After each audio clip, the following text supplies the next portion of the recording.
Counting down, we're live. All right, welcome back. We are going to, It's muted.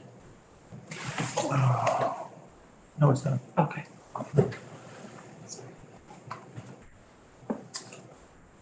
All right, we are back, and Ron, you might want to, actually, Ashley, can you make Ashley a co-host? Take a moment, chapter. And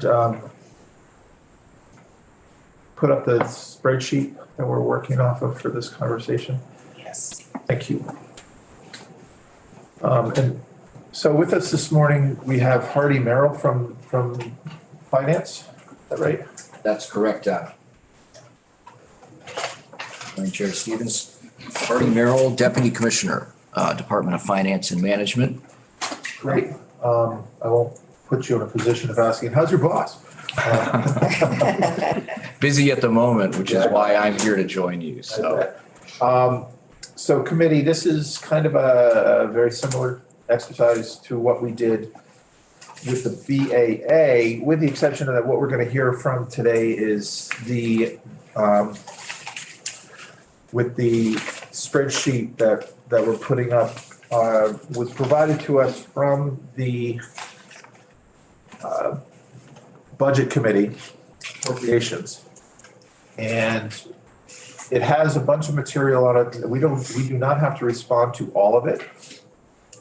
But it is essentially the House Appropriations Committee has asked us to just sort of weigh in to hear from the administration about this is their budget proposal for the items that may affect us. So there's some material on the list like that we're not going to hear about or that we're not going to comment on, like the Healthy Homes Initiative, even though it has the word home in it. It's more about septic, right? It's not in our committee per se, but so we just want to hear this. We have to turn in a memo. We have to do our little homework, turn it back into our Appropriations Committee next week. But I wanted to invite the administration in to kind of walk through their budget recommends on housing related stuff that we have that come into our committee. And so Hardy, if you have questions about whether a particular item on the checklist is something that we deal with, just ask. We'll, so we don't have to go through stuff. So I'm happy to do so, Chair Stevens. I first just wanted to make a couple qualifying remarks. So the Department of Finance and Management, is responsible for collecting all the budget requests from departments statewide, and the majority of our work is physically assembling the budget. We prepare and edit and deliver the governor's recommended budget documents, and we ensure that all the numbers tie out and balance to available revenue sources. I'm not necessarily going to be the best one to comment on policy details specific to specific programs. And the request for my testimony today came up on fairly short notice, so there was not a lot of time for preparation. My office did communicate with your committee assistant, and we did provide specific contact names associated with each of the items on the spreadsheet that could be used as a reference, for if further detail which are very is required. Those would be the people to call. The Department of Finance and Management is not a common visitor, as you know, to this committee. Although I understand we have been called to provide testimony, typically once a year on one specific item of the governor's recommended budget, which is the property transfer tax allocation, and that's in the D100 section of the budget.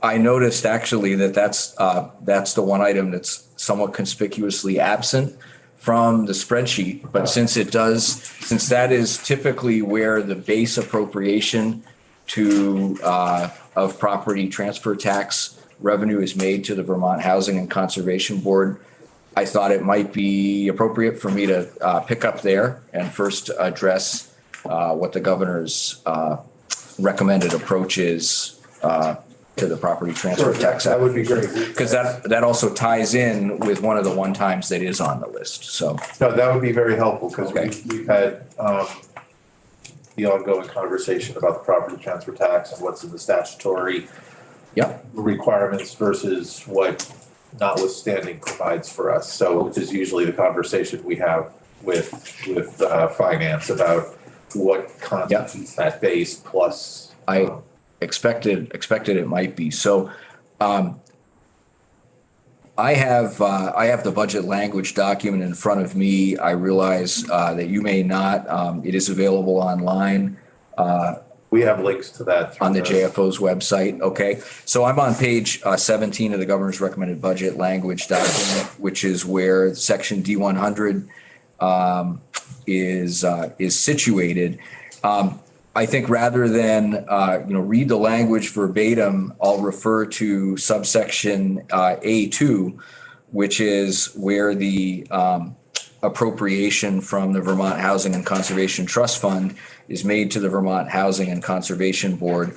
And it's got the what's typically referred to as the notwithstanding language that notwithstands 10 VSA 312, which would per statute provide an allocation of 50% of the amount of property tax remaining after a statutory distribution is made to tax, and that 50% of the remaining amount would go to the Vermont Housing and Conservation Trust Fund for appropriation to VHCB. And for quite a few years in a row now, that statutory language has been not withstood, and another amount, a flat dollar amount, has been inserted in this section, in the D100 section. That was around $10 million every year for a number of years, and it was increased, moderately the past two big bill appropriation bills by about 3%. The governor had proposed in the FY23 appropriations bill an amount that was equal to the not withstood amount of the previous year plus 3%. And that was in the governor's recommended budget for FY23.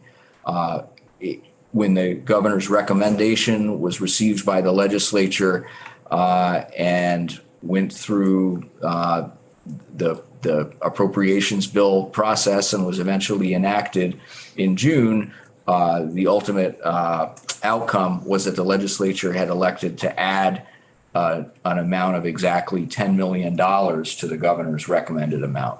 So that came out to 21.128 million was ultimately the amount of the appropriation that was made in the D100 section. So that was the base appropriation to VHCB in FY23 as enacted and currently in effect.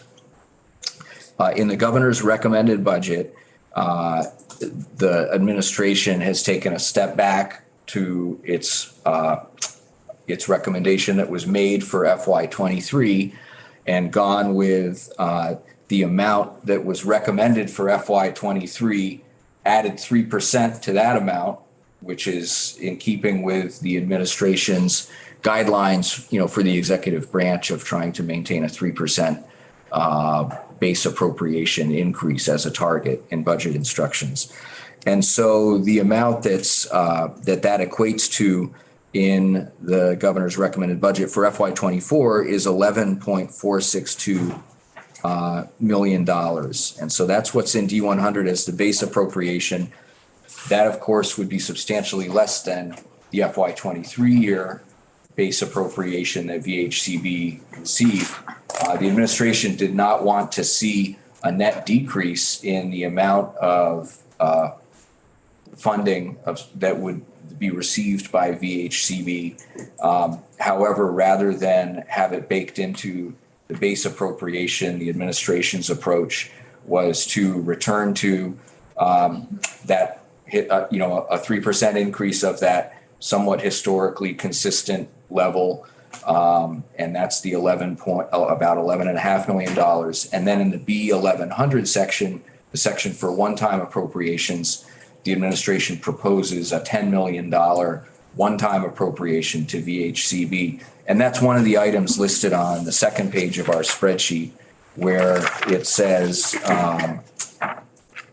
B1100 subsection A30 affordable housing development to VHCB for $10 million. That's the story behind where that number comes from.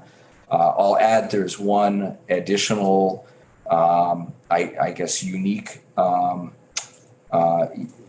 point to make about the $10 million one-time is that the language of the one-time appropriation specifies that that 10 million be used only for affordable housing development and not for housing and conservation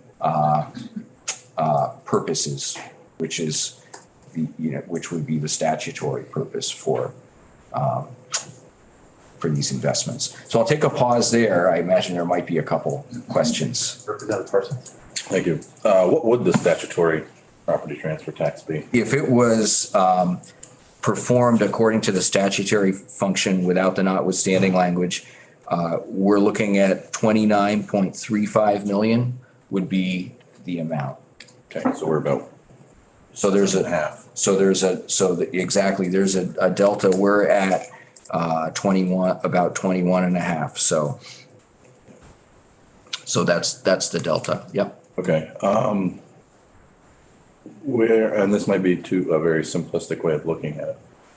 The money that's being collected and then notwithstanding, is that being used for housing or is it being used for, what's it being? It would, according to the bill language, it just goes to the general fund.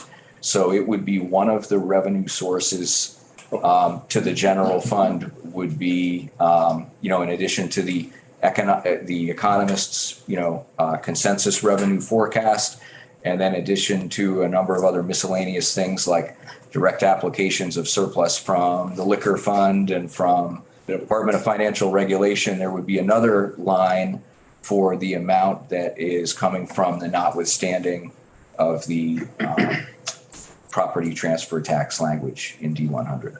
And then subsequently, where does the 10 million one time come from? That comes from the general fund. So we could. So one way you $18 million.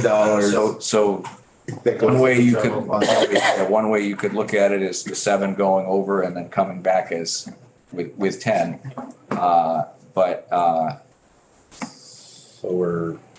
So we're kicking 17-ish million It's in- into the general fund and then pulling 10 back? Pulling 10 back, yes. Yep. That would be one way of looking at it. Yep. Okay, thank you.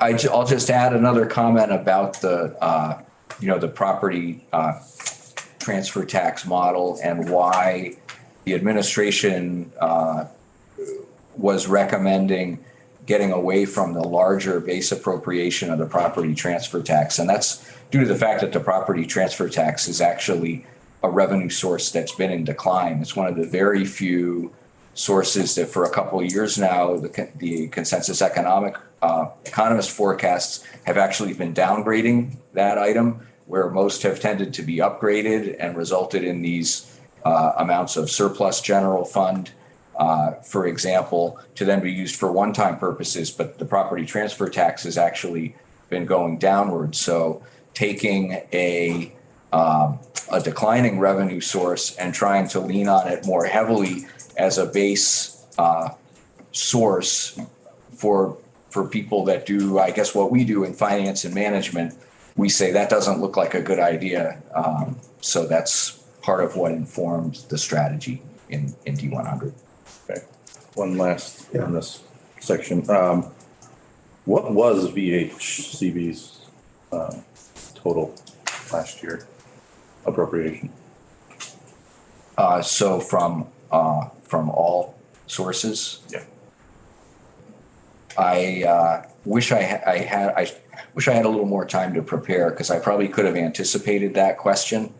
And we have that number from the VHCB testimony. I don't have it in the back of my head. No, I know, I don't either, because it's written down, so I tend Yeah. not to remember it, but it's. It involves much larger, numbers of much larger magnitude than those we're discussing with the base appropriation. I know that to be the case. I heard, this is anecdotal, and I'll be happy to verify and follow up in an email to the committee. The number I heard was recently in conversation was something like 80 million, I think, in FY '24 from variety of sources. I don't know if that includes what's being proposed currently in budget adjustment or not, and I'd like to scrub those numbers and provide you with a good answer. Would greatly appreciate it. Sure. Thank Yep. you. So Hardy, staying right on that same two lines up, thank you for filling us in on the PTT distribution. I didn't even recognize that it was, that it hadn't been filled in, and I Okay. appreciate that. So just on the chart that we have up behind you is, we have the affordable housing development with the $10 million that you just talked about. Yep. The line above that is new and relocated worker grants that we don't, that's a Commerce Committee Okay. question. But the various housing related initiatives is budgeted in for 35 million. Sure. And 650, and I'm gonna make an assumption that that's related to VHIP, what we're calling VHIP in the missing middle initiatives. Is that? Sure. Yeah, so the largest line item is 20 million for the middle income rental housing revolving loan program. And is that a program that a proposal you're already familiar with, or? The Missing Middle Home Program? Yes. Again, institutionally, we are, committee you could explain that a little bit, but basically last year we created a program that allowed for, based on the concept that it's difficult to build a house at a certain amount of money if it's not going to get appraised, or if the appraisal rate is lower than the build cost.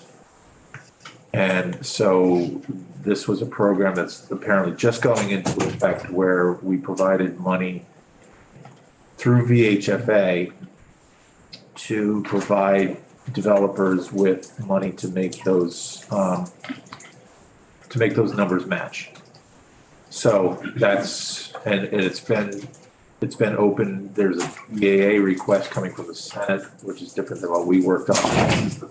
This is the full budget request. Mhm. That's a very TV Guide version of it. It is, and I'm, since I know VHFA has someone in the room that might be, better equipped to speak to specific details about how the program would work, but that is, that's a great summary. The ACCD is proposing a partnership with VHFA to basically, the appropriation is basically to seed a revolving loan fund.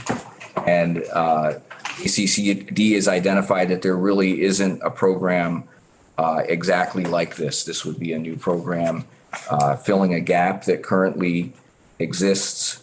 And it would work similarly to the Missing Middle home ownership program in theory, in that it would provide the gap funding needed to complete development projects in an affordable way for developers. So that's what I can say on a high level from ACCD's policy summary related to this program. Shall I move on to the next big piece within this number? Yes, please. Okay, so that's. Excuse me, what page sure. are you on? I'm looking in the budget language on page 8. So if you're looking at the budget language document, it's B1100. Thank you. Yep. Top of page 8. So I touched on sub B first, which is the 20 million item, which is the largest. The next largest item is 15 million for the Vermont Housing Improvement Program. And that includes additional funding, but also some statutory changes to the program as well. Is the committee familiar with the VHIP program in general? So this provides funding for improvements to rental housing. So it can involve things like bringing existing units up to code, safety code, and it aims to exist the number of available units by taking, primarily the way it's operated has been to take units that exist already and make them habitable, per code. And I believe it may have involved increasing the number of units via accessory dwelling units as well, but I'm getting a little out of my own swim lane. And we'll hear from Commissioner Hanford over the next day or so. So I think it would be best to hear the program details from ACCD specifically. I've got a policy initiative document they submitted via the budget office back in the fall. But They'll share that. they'd be the best one to walk through the details. So the majority of this appropriation is the 20 million for the middle income rental housing and the 15 million for the VHIP program, which exists already, but there are some slight statutory changes also being proposed that ACCD can speak to that they hope will broaden the applicability of that program and get more units online. So a smaller amount of $500,000, $500,000 is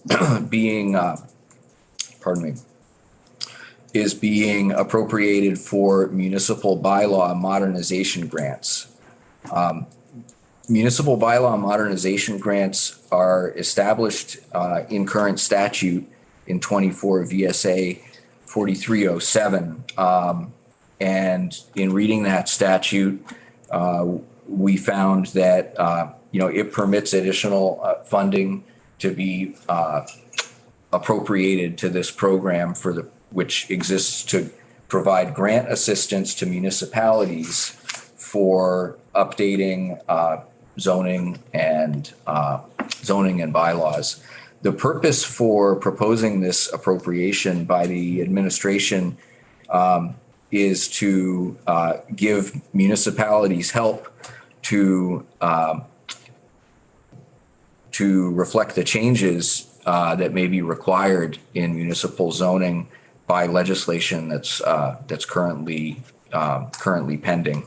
H68, which was introduced on January 19th, 2023, proposes to require certain zoning and bylaw changes to support housing development. And so this is putting some money in the appropriations bill that could be granted to municipalities to help meet the requirements that might come out of that legislation if enacted. And that's the same concept because by statute, they get an allocation from the property transfer tax as well. So this would be the same idea as the administration assigned a base amount, and then this is like the $10 million to VHCD. This is considered a one-time appropriation. That's a good analogy. And going back to, I just talked in D100 about the base amount being proposed to allocate to VHCB, but RPCs are another one of the functions, and municipal planning commissions also receive allocations in D100, and the administration had proposed 3% increases to those. This is in addition to what would already be flowing via this program to municipalities, an additional slug of $500,000 to assist with what are anticipated to be increased needs if this legislation were to pass. So. Okay. So that takes us through almost all the way through this 35,650,000 number. There's one additional item, which is $150,000 for a land value tax feasibility study in partnership with the Vermont Department of Taxes to explore the potential economic and community development benefits of aligning local property tax policy to spur revitalization and economic development. And so what this study would look at, it would be changing the tax structure somewhat to consider land value more than building value, to encourage owners of more dilapidated properties to improve those properties. So currently, if you've got a high value property next to a dilapidated building, the high value property is going to spend a lot more in property tax. And so an owner of a dilapidated building may actually be discouraged from improving the property in some situations based on tax policy. Some other states have done things in a different manner, and this is looking at this is proposing a feasibility study to look at other examples and analyze the impact to tax revenue in Vermont, but also consider the upside in encouraging improvement of properties that might be realized. So that's what that $150,000 is proposed to do. And that's probably ways and means subject matter, but that's part of our larger housing puzzle. So thank you for sharing that explanation. All right, looking at, again, going up another line, again, healthy homes is something that I believe is septic. Community water and wastewater system improvements, and manufactured home communities are one of the segments that are targeted with that program, and where there's been great success, and it's been oversubscribed. So putting more money to that purpose is the intent. Yeah, and that's something that we've, with the help of the federal funds over the last couple of years, have really been able to invest in. So keeping it going is important. Representative Parsons? Thanks, and I don't know if this is something you know, but as you said, it's oversubscribed for. It's my understanding that really is for like a mobile home parks or manufactured home parks, that is kind of where all that money goes to, or is that correct? Or well, it could go to a different type of development, and I think if we look up the language, it refers specifically to community water and wastewater systems related to lower income housing. I think there's an income reference, and there's a reference made to MHCs. It says including mobile home communities. In the language, there might be a different type of housing development served by community systems that could also apply, but off the top of my head, I know anecdotally where it's been seen great use is in mobile home communities. Yeah, mine was just kind of anecdotal as well, just hearing about it. Yeah.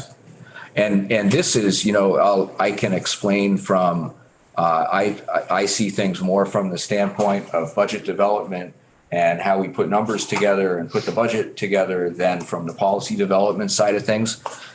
So I can give you the inside story about where this appropriation came from, which is when on a few days prior to the governor delivering his budget address, there's a meeting of the emergency board, and the consensus economist forecast comes in all of a sudden upgrading, existing revenue forecasts for FY23, which means there's going to be so much more money falling in that will be available for deployment in FY24, even more than the administration had anticipated and talking to the administration's economists. So when there is all of a sudden a whole bunch more money kind of falling from the sky, And we have a few days to adjust the governor's budget before his address, and the call is made out. What are program to, agencies and departments statewide, what are programs that have been highly successful and can take more cash, and we know it can get out and continue to provide more benefit. And this is one of the items that really rose to the list there. And it's been successful with federal fund sources previously. So with extra general fund, this was viewed as a place where, it could really do some good. Representative Jessup Tancher. Thank you. I'm sorry I missed the first part of your presentation. But with this particular block of funding, sounds like it's not for municipal wastewater systems, but more subsections of a municipality, or? So I think, so my understanding of it, and this comes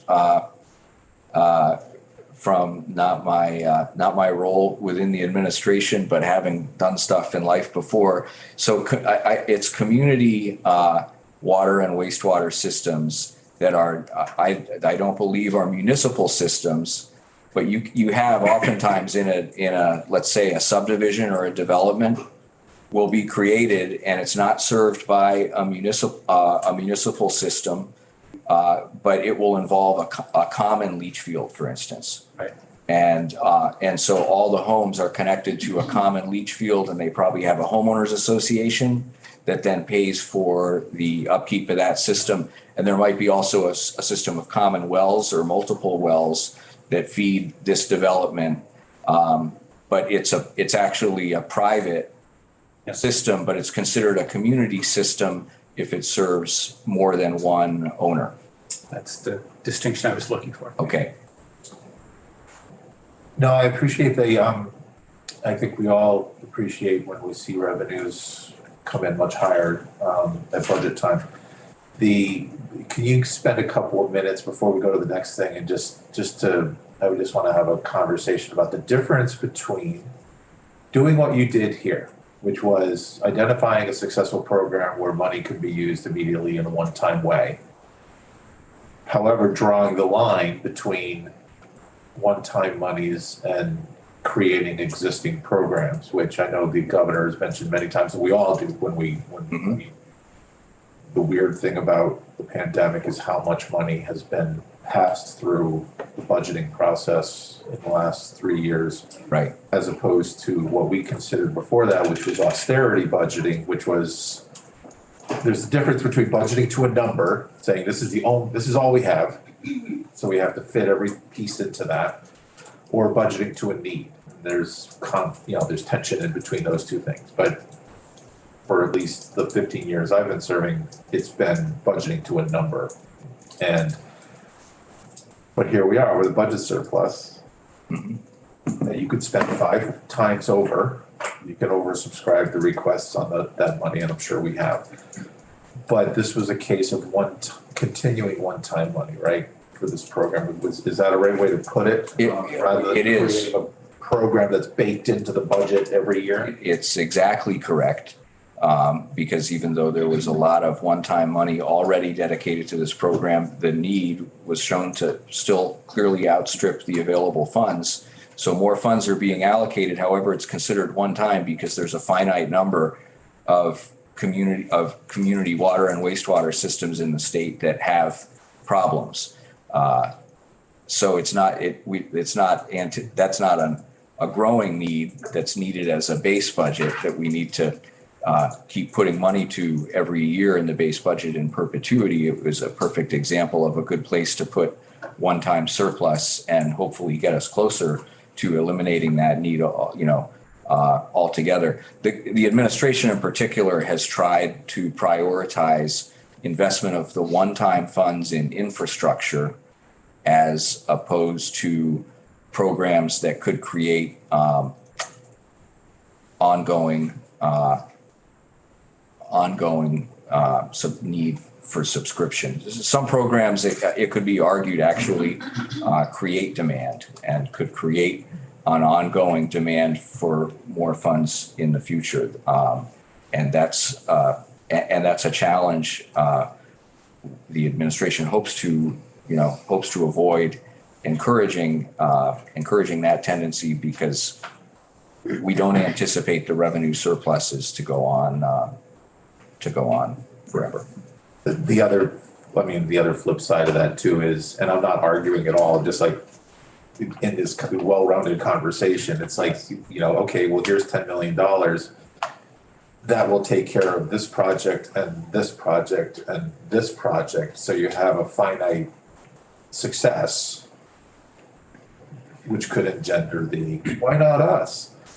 Which is what an ongoing program would theoretically address, is that it's for everybody. But in this case, it's trying to identify projects that we know we can, in this case, fix, rather than, we don't want to leave a construction project of somebody's community wastewater and water systems to be half finished, which I think is what the danger of the budgeting process has in it if it's an ongoing program.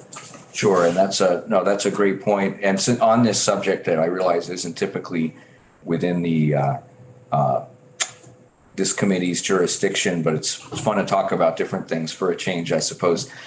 You could look at this and say $10 million isn't really going to go that far in water and wastewater, development. How much are you really achieving here? We think it makes sense because there are existing projects that have already, for which applications have already been made, and we know the money can go out the door and create benefit. But in addition to this $10 million, if you look in the capital bill, there are actually leveraging state match for federal IIJA funds over the next through FY27. The amount of IIJA stands for Infrastructure Investment and Jobs Act.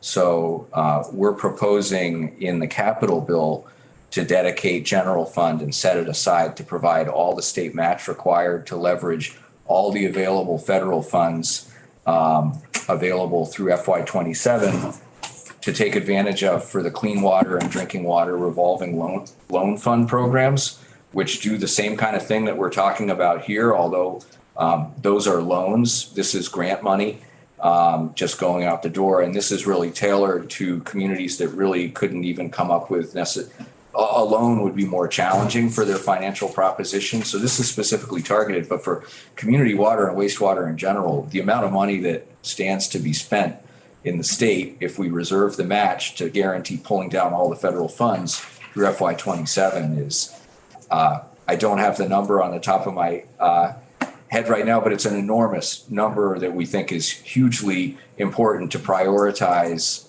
again, our one-time funds for investment. Now we've learned through spending $500 million after this fiscal year on housing that it's not a drop in the bucket, but it gives you a sense of how much money is needed. Yeah. All right, quickly before we take a break, and being respectful of your time, I'm imagining that staff on-site housing, if it's at FPR, that's my guess is that's for state parks or for, where is that? Yeah, it's primarily housing for state parks employees, which are seasonal jobs. And the biggest challenge that FPR has found in hiring their seasonal positions in the park system has been the lack of housing available.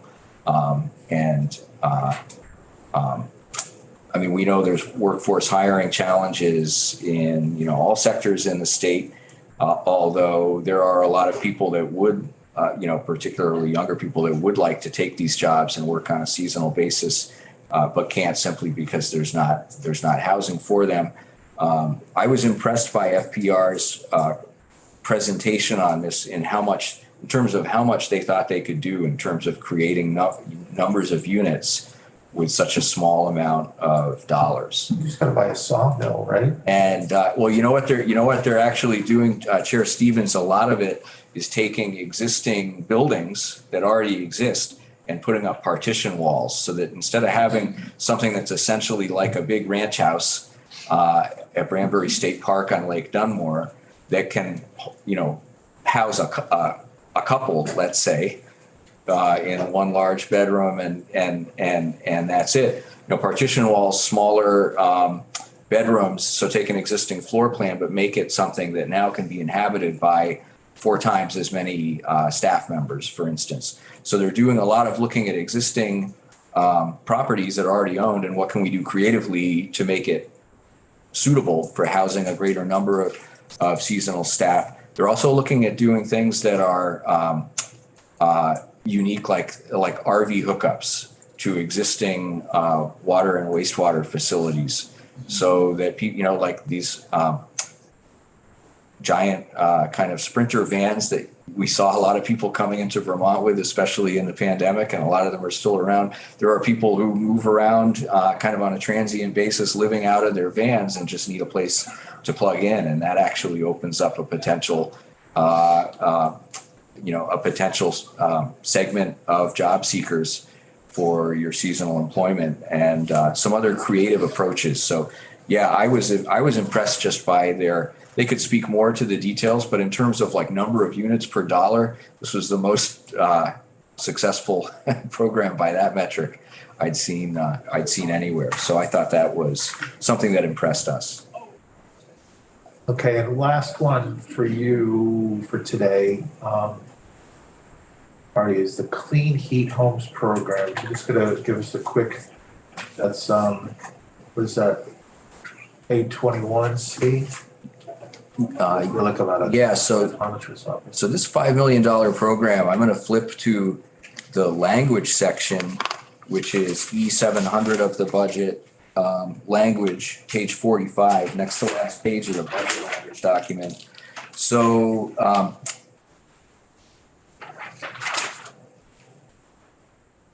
and this is to ANR. Yeah, so ANR provided us with some program language to define this new program. It's going to be the funds will actually flow in the form of a grant to the Vermont Energy Investment Corporation, who will administer the program. The goal of the program is to provide incentives for weatherization, clean heat systems, and electrification ready upgrades for low and medium income Vermonters. The program will be focused on underserved households not eligible for the weatherization assistance program operated by DCFOEO, but earning less than 120% of area median income. So it's really raising the threshold of incomes that are available to access funds for this purpose, and it would be administered by VEIC as the contractor. There's a little bit more language describing the specific types of projects that could be eligible for incentives. I can read the language verbatim, or you can take a look. We'll go. Take a look yourself. And ANR would be the party. I believe we provided the committee assistant with a contact if they want someone to come in and share more details. VEIC, just to be clear, is the Paramark division of Efficiency Vermont. That is correct. Great. So, committee, we're going to stop there. I want to take a break. Representative Boswell, we're going to start again at 11:15. Okay. There were links to what was called language. Well, there was directions, but also there's links available on that sheet. So committee, part of our homework is to read that. That's good. And we'll want to see what the GA housing assistance, and we'll have another session with this, with the budget. But we need to talk about that language, which is the HOP grants, and HOP is housing opportunity. And then what's standard annual language for weatherization, and then there will be more of an explanation about the Clean Heat Homes program in the language. So that's something for us to review on our own time the next time we talk about this. So Hardy, thank you so much for coming in, especially on short notice. Okay, thank you, Chair Stevens. I hope it was productive. And I have one follow-up on my list, which is Rep. Parsons, did I get the name correct? Question on VHCB total funding. So I'll be happy to follow up within a day or so.